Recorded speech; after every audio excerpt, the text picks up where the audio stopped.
باللہ من الشیطان الرجیم، بسم اللہ الرحمن الرحیم۔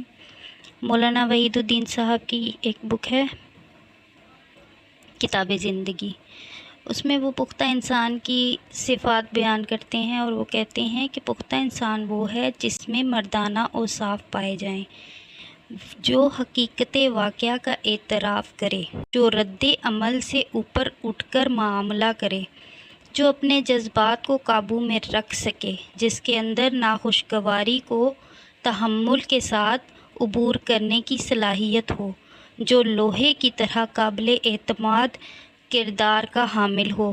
یہی پختگی انسانیت کا کمال ہے، یہی پختگی انسانیت کا کمال ہے۔